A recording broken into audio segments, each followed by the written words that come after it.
Right, this is a walk around video, and this is for a Honda Civic 1.4 SE, and it's the I-Shift model. Just 30,000 miles on this car. It's a very, very low mileage vehicle, and in a condition to match. It's absolutely beautiful, this car. Finished in this really lovely grey metallic. It looks fabulous on the car. Front of the car completely clean, lenses exactly as they should be, no cracks, condensation in those. Bonnet itself, can't see a single stone chip of any note in there at all. It's absolutely beautiful. Going to come down the near side of the car first. Panel work is exquisite. It's absolutely beautiful. Really very, very clean indeed. Near side front alloy, completely unmarked. Just wonderful condition there. Worth pointing out, a full set of Bridgestone tyres on this car, which is a really, really good sign of ownership on any vehicle. Down rendering panels are very, very good. Near side rear alloy, again absolutely unmarked, and they've got this split spoke style on them, which looks really good. And around the back of the car, again all very, very clean and tidy.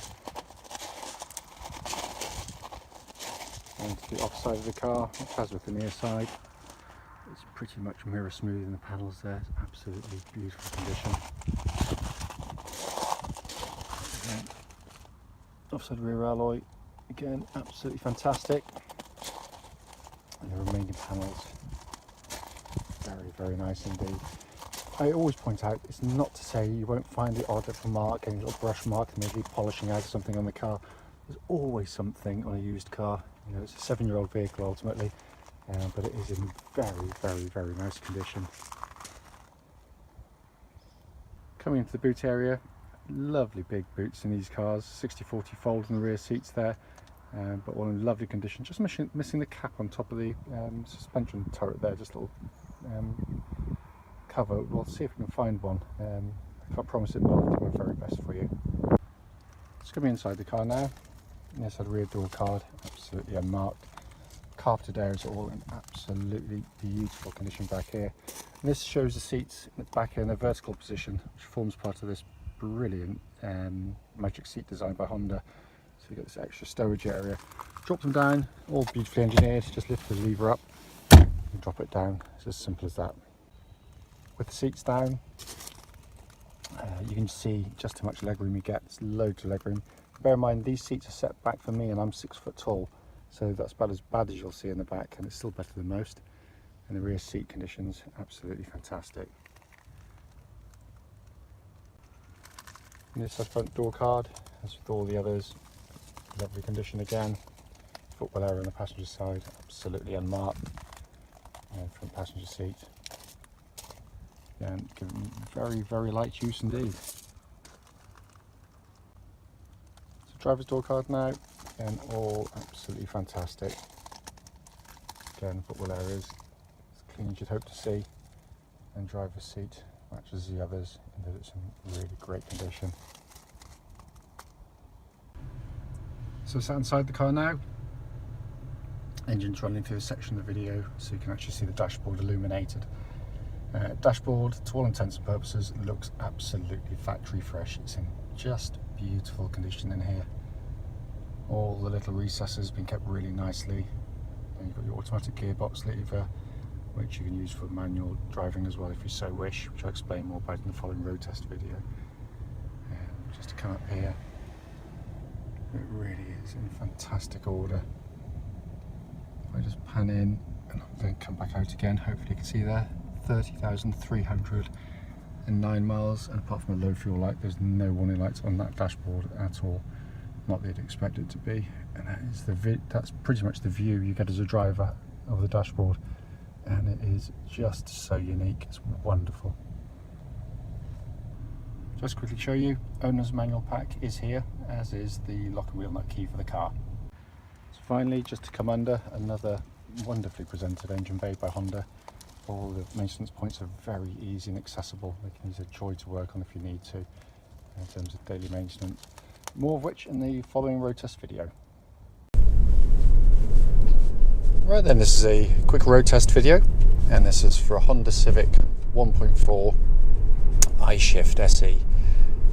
This particular car is registered YC61AXG, and mileage at the start of the road test is just 30,277 miles.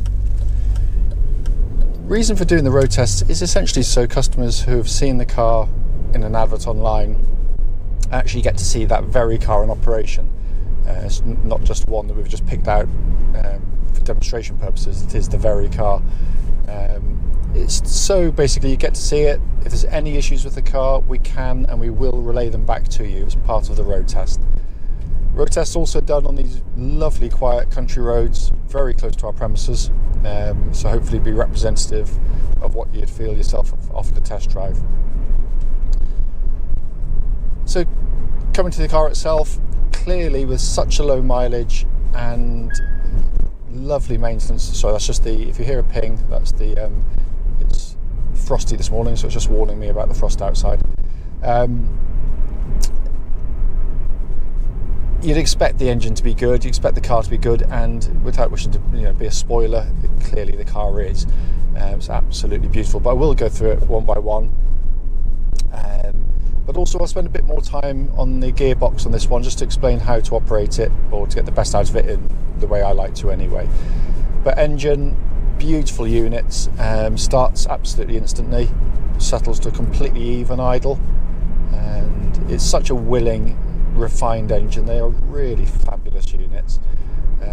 There's no warning lights on the dashboard at all relating to the engine or any other part of the vehicle. And temperature gauge is running as a third, which is exactly where it should be on a Honda car, and this particular car has been running for well over half an hour now. Engine then feeds through into the gearbox, and as I said, I'll spend more time on it in a second, but just to say, it all works absolutely perfectly in every single way, in every mode. Steering of the car is really lovely, precise, well weighted, incredibly accurate. It makes the car feel what it is, a very, very dynamic car, and is perfectly matched to the chassis of the vehicle as well. As soon as you turn the car goes with it. It responds beautifully, and there's no kind of slop in any way on the vehicle. It's just a fabulous power steering setup on the car, and it feels pretty much like driving a brand new car. In fact, the whole thing does. It has that wonderful tightness about it. But it really is lovely. Track's absolutely bullet straight. There's no vibrations at all coming through the steering wheel, by the way. Chassis of the vehicle, again, they're really lovely dynamic cars. Very quick to respond, very agile, corner incredibly flat, very well damped, so there's not a lot of pitching and wallowing going through the corners. And on road surfaces, or 90% of them certainly, they ride really very comfortably indeed. Only the harshest ridges tend to catch them out, as they do on any car in all honesty. But suspension is a compromise, always has been, always will, and comfort is a very subjective thing. I actually don't like over softly sprung cars. They're great on the straight ahead, but as soon as you start to throw in some corners, then you're falling around in your seat, and I find that uncomfortable. This I absolutely love. What I'm looking for on road test is any signs, any sort of noises coming from underneath the car that shouldn't be there. So when you hit it, thud into a bump, there shouldn't be any kind of secondary noises, metallic sort of clunks or anything coming through, and there's nothing on this one at all. Brakes on the car, I'll just give them a bit of a shove. Really good brake pedal on the car. Again, what I'm looking for is just pulsing on the brake pedal or any vibrations, but also when you hit the brake pedal, is it powerful, and does it pull the nose up straight, not pulling left or right? And again, this one's absolutely perfect. Looking around inside the car, it is in stunning condition in here, which you'd expect obviously, and it really is. Beautifully made cars, but the best part of it is just the fact that it is just so different and so wonderfully designed in here. You got this fantastic dashboard, which is a proper Marmite dashboard, in the sense that you do love it or hate it. I happen to absolutely love them, and I completely respect people's opinion if they don't. But I think it is a good sign of styling and design if you do polarize opinion, but it works beautifully. The top layer, the top tier rather, with the speedo is a work of genius. It means, you know, when you're looking ahead to cars in front, you can see the speed at the corner eye perfectly clearly. Down below that, you've got this little binnacle with, it looks like a hologram with floating dials coming out towards you, which looks really fantastic. And at night, which sounds a bit nerdy, when it's illuminated, it looks absolutely stunning in here. But it all works absolutely perfectly. Now, I've kind of done all that relatively quickly, or quicker than normal, because there's nothing to report back on the car. It drives perfectly. So to come to the gearbox is brilliant. I love the concept. I love what they've done. Basically what they've done very cleverly is to use, well done, use a manual gearbox inside the car with all the 6 speeds, so you get all the advantages of a manual gearbox. You get the fuel economy, because you're still going to get well over 43 to the gallon out of the car.